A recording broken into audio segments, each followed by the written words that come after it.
Yes, Redzone TV kwali webale kubanga okyagoberera yonna gy'osinzira okubanga gy'otulabira nga bwe nakugambye ensonga y'abakulu bano Mathias Mpuuga ne Dr. Abedi Bwanika ate nga pastor.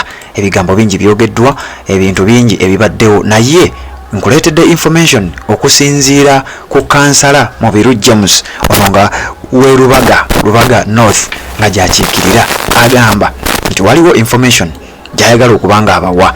Kati nze wano ku Redzone TV n'ensalawo nzije nange embere nga ngibayisizaawo nga ngibatuusaako. Mubiru James agamba nti abantu bano balina ddiiru gye baafuna okuva ewa Mwami Museveni, era ebigambo bya Mubiru James bye njagala okubanga nkuwa. Kati gwali ku mukutu ogwa Redzone TV nja kusaba ekintu kimu, bwe batonaba kubanga osubscribe nga kikole kirira wansi awo olaba ekigambo subscribe kikwateko, kwata kade aka notification ogenda kuba to missing nsonga yonna. Omukulu Mathias Mpuuga mbu alabika yasisinkana Mwami Museveni ne babaako ddiiru gye bakutula. Kati ng'ono gyayagala okubanga abannyonnyola, njagala owulirize bulungi nnyo n'obwegendereza. Nze ngenda kujja ate tubeere nga tweyongerayo. Bw'oba tonaba kubanga osubscribinga nga bulijjo nkujjukiza, nkusaba, nkukuutira kkirira wansi awo olaba ekigambo subscribe kikwateko, kwata kade aka notification kakuyambako okubeera nga kakujjukiza n'otamisinga ate nsonga yonna singa Redzone TV tuba tutaddeyo. Soko biwulirize nzijenzi tubeere nga ate tweyongerayo. Niyo okubanga nti His Excellency Robert Ssentamu Kyagulanyi President omulonde musajja mugezi nnyo era President waffe ogolaba y'omuntu awa omuntu omukisa n'aba mutegedde nti ono mukyamu naye amuwa omukisa okupuruvinga nti mukyamu, akuwa omukisa gwenyininyini omukisa n'ogutta. Nava ne bagamba nti waliwo akabinja ka G23 akabinja kaneeno nga kaali kakulemeddwamu Mathias Mpuuga ne ttiimu ye, era akabinja kaneeno nga kaali purposely kulaba nti kapenetratinga NUP okulaba nti bakulembeza ba empoweringa Mpuuga. Akabinja kano katandika kubanga katambula mu bifo ebyenjawulo ne bagamba kana akabinja ekigendera kyako kyakulaba nti kayawuliza mu NUP wakati. Abamu ne bava ne bagamba mu birunze ndi wa ntalo siva mu ntalo siwa bakulembeze kitiibwa ne bagamba kale with time mujja kukiraba.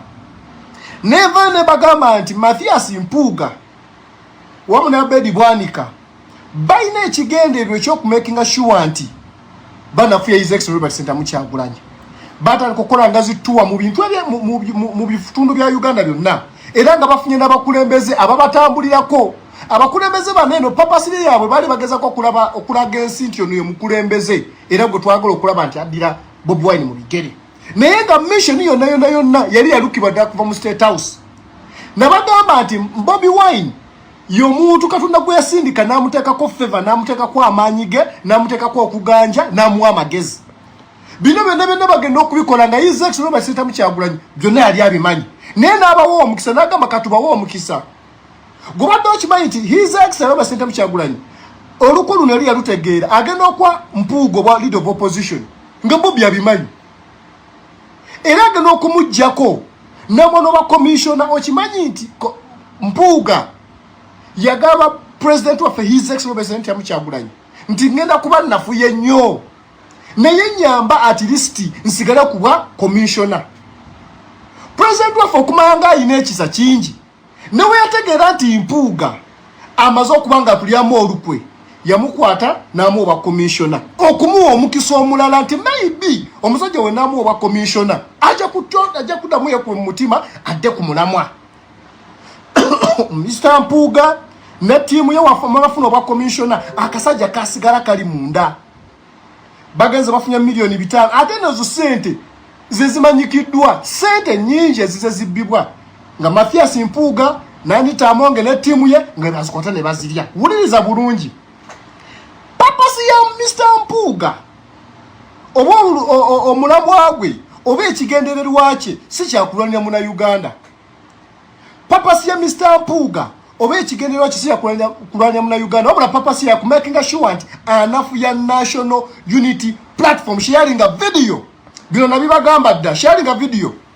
Papasi yali yakumakinga sure nti ayawuzaamu atya NUP nga kino yali ategese okukikola okulaba nti ayawulamu abakulembeze, afune abakulembeze ba member of parliament abamukiririzaamu, era yali agala okufuna ababaka 30 nganga masigafuna ababaka 30 abiri mu musanvu ne basigale wa Bobi Wine bano 30 nsobola okuzimbira ku ekibiina Mathias Mpuuga bamuwa billions 3 nga Mr. Museveni amwa 30 billions nga purpose ya sente zineno zali akumakinga sure nti ekibiina kya NUP kye yawulamu era ababaka bangi abasinga bagenda kuvaayo ku last bayingira ekibiina kya Mpuuga kubanga bo baba confirming nti namuna akola mutyanga mule babega wa Mpuuga tebajja babba kalulu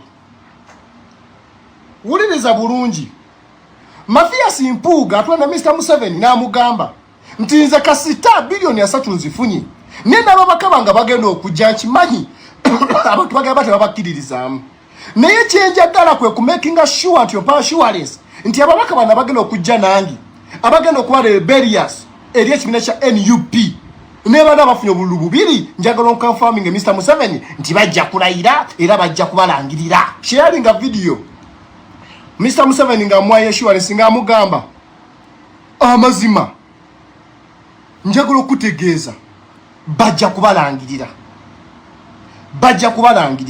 era nowola bababaka Masaka walayo omukyagwe nabyoyo mu kavidiyo akatambula ng'agezaako okwogeza n'amaanyi tayogeza maanyi muno lwakubanga amanyi nti Mpuuga mutuufu tayogeza maanyi mbu lwakubanga amanyi nti Mpuuga w'amaanyi ayogeza amaanyi ago kubanga amanyi nti yafuna state assurance nti agenda kubanga bamulangirira kubaka bwa parliament akone babaka B ebintu bino njagala mugerera bulungi nnyo ababaka bano abamu nga walaba Bedi Bwanika bakimanyi bulungi nnyo nti ku ground tebalina maanyi mukimanyi bulungi nnyo Abedi Bwanika emirundi gyaze nga yesimbawo ng'agwa sharing a video eno mukimanyi bulungi nnyo emirundi Abedi Bwanika gyaze nga yesimbawo ng'agwa yesimba kuba president n'agwa neyesimba kuba LC5 yasokera kuba LC5 chairman we Masaka myaka gyaddamu temubimanyi ne bamukuba akalulu najja kuba president ne bamukuba akalulu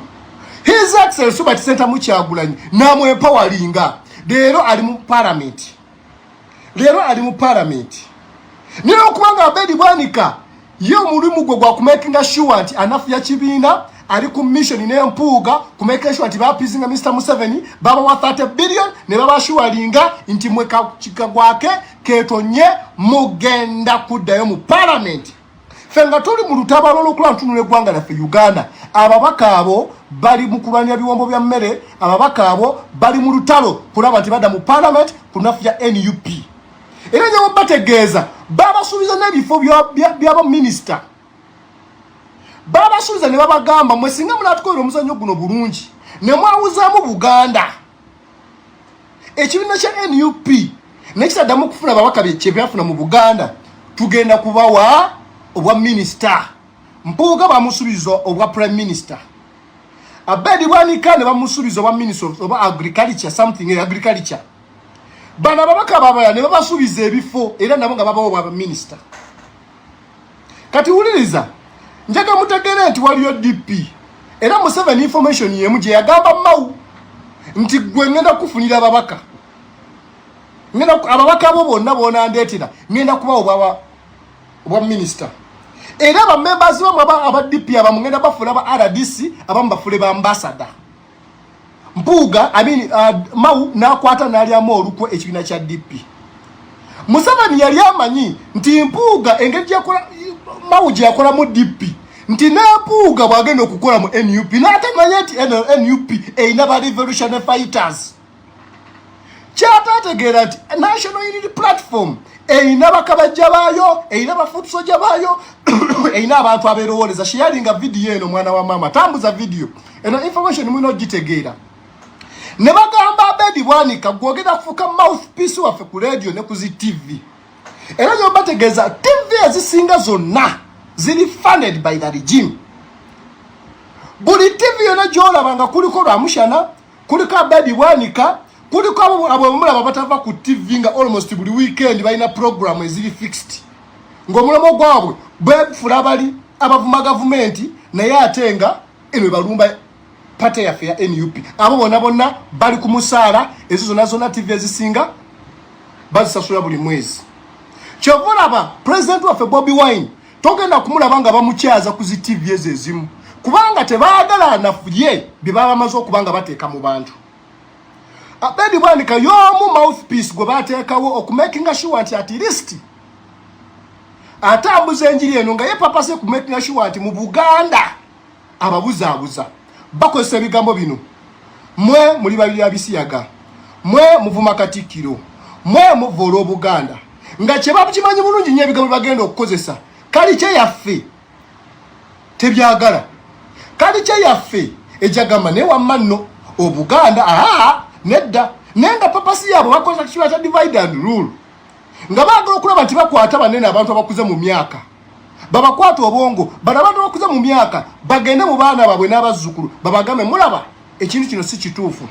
Nenga mukimanyi bulungi nnyo president of his excellency Ntami Kyagulanyi yo musajja yavaayo na boluyimba lwa Buganda nyimbira kabaka wange nga tataba na kuyingira mu politics yo omuntu avuddeyo nga ayogerera nga ateekawo embeera yonna eyagaza abaana bannambi Obuganda.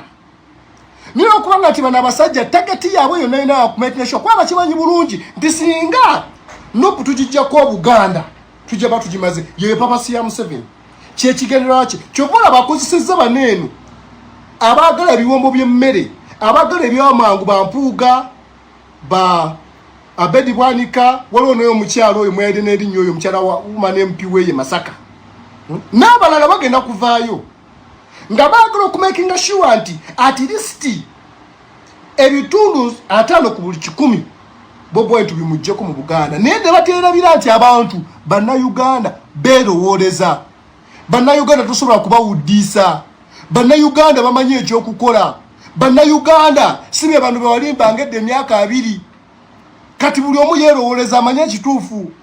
Era nze sibangamba ba politician temulowooza nti mumutegeera nnyo okusinga ababalonda. Omuntu eyekulonda ategeera nnyo era amanyi mingi nnyo ebigenda mu maaso. Kati njagala okubategeeza diru y'abana abasajja etandise okubatuulamu batya. Babadde balina pulaani olunaku lw'eggulo nga president wange yabadde mu kuziika nga balina pulaani badiployinze bakifeesi 2 nga mulimu abalina obwambe nga bo baagala kimu kukola nti bateekawo embeera okwonuuna nga bagala kumakinga sure nti balwanagana president waffe his excellency Ntami Kyagulanyi bamufunite ebiso mu mbeera eyo. Naye abaana baffe nga tumanyi president waffe asibatubulira ku kye bayita discipline ebyo byonna tibyasobodde kubeerawo. Bagezezaako Abedi Bwanika avudde mu kifo kye najja nga papasi ye yakumakinga sure nti asoomooza ne president nesigadde ali ize bulabula asigala nga ali ize nagezako okusoomooza. Kati ffe nga ffe bamubiru abapangulukuka singa nabadde waawo maybe Abedi Bwanika nalibadde mugwa mu bulago ndowooza Katonda yakikoze for the reason kubanga kutageti yaabwe yabadde yakumakinga sure nti wabeewo akuba Abedi Bwanika bajjayo ebiso batandika okulwanagana president waffe bamufumirize ebiso mayo focus mubere eyo kwabudde banzo developing nga bali siba kifeesi okuva e Kampala n'alabye apuuga nga agezako okwogera ebyekigwagwa mbu Bobi Wine atambula n'abawagizi be ndowooza muwuliza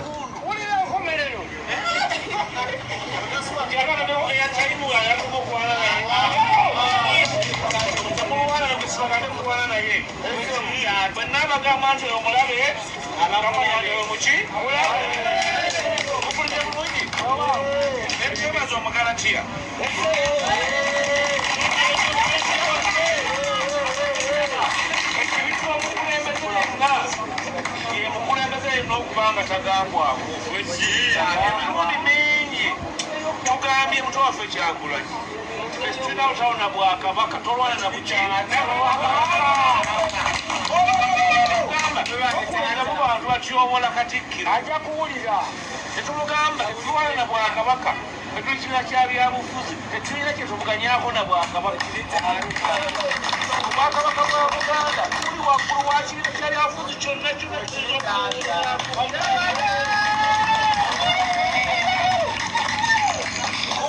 ndowooza kuwulidde bakulembeza kimu Obwakabaka naye nga tukimanyi bulungi nnyo nti Bobi Wine tewalina we yalwanidde ku Bwakabaka, talina we yalumbidde Bwakabaka, talina we yakoze attack to the kingdom of Buganda or to any other kingdom. This is the president of Uganda who respects all kingdoms in Uganda. Naye kati bano bakitegedde nti tebalina maanyi wa kwekwata ko kabatandika okubanga beekwasa ku Buganda naye nga papasi yaabwe divide and rule. Njagala muddeyo ku ngalo z'abajjajjaffe Museveni oba abantu bonna bonna banikimere baze bakozesa abantu we bati nga bali muffe naye ne babakozesa okubuzaabuza Bannayuganda. Naye ku luno guno omulembe gw'abategeevu ate guno omulembe mugezi. Njagala okusindika message eri Mpuuga nti baba walinnya y'amagye. Walinnya y'amagye tolowooza nti ate tujje Masaka. Tugenda kujja Masaka tukulage nti ne Masaka tukusindikirayo ate tukage nti ne Masaka tukulabisizaayo. Kubanga abantu be Masaka wogeza ko bategerera tubategerera sebo. Abantu be Masaka betegerera. Abantu be Masaka ze mama wange bamuzaala Masaka. Naye ali disappointed in you Mpuuga. He's very disappointed in you. Ekika kya mama wange babazaala Masaka bonna naye bali disappointed in you Mpuuga. Weefudde oyogera abe Masaka. Abe Masaka sebo betegerera. Ate abe Masaka bamanyi amazima. Wale seba chifensi ngoma yitiro buli abedi buli cyana ayogera abagenda kuba mu ngalo neba mekade bawaga benyini nyine wale se baba sunne moyo ne mbutufu bana basajja bali batukozesa ensoni ngana benyini nje balaba cyo bakozesa kikyam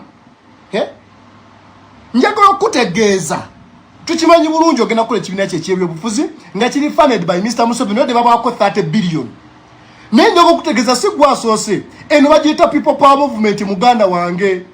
Walo chotanda bakutegeera nti revolution ya Bannayuganda betegerera bamanye ekyokukola bagoberera bamanyi buli kimu. Wavaine wenenya n'ogamba Bobi Wine nsonyiwa okufuna milioni 5. President asobola kulimba ayogera mazima naye jakugambye nakusonyiwa naye nonyenye omuntu okumanya ngo oyina amalala gakujjudde oyina futwa obutagaliza buli mugwe nonyenya bunyenya muntu amono ekyo kimanyewo teweetonda ate weetonda ku kitebe. Tewetonda ku kitebe.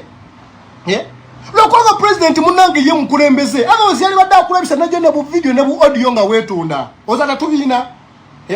Wavale ne wetonda mu ku kitebe. Nogale mu nsonyiwe nakoze ensobi. President aga sente zizze yo mu magezi. Nogana katotanzo okuvaayo gezako kwekaza mbo sizifunanga. Zesetondanga agomalala muganda wange kakkana. Ebirobo byakuyitako ebiro kati bya his excellence seta mu Kyagulanyi ye mukama waffe ye mudumizi waffe kati politically oyina kukakkana n'osalama wugwe nga olaba banno abamu we bakakkana ne bagamba Bobi Wine ye gwo mukama waffe tugenda tambula naawe kubanga balaba amazima naye gwa amalala gakujjudde efutwali kujjudde oluzogera kumala kunazijjaga kubuulira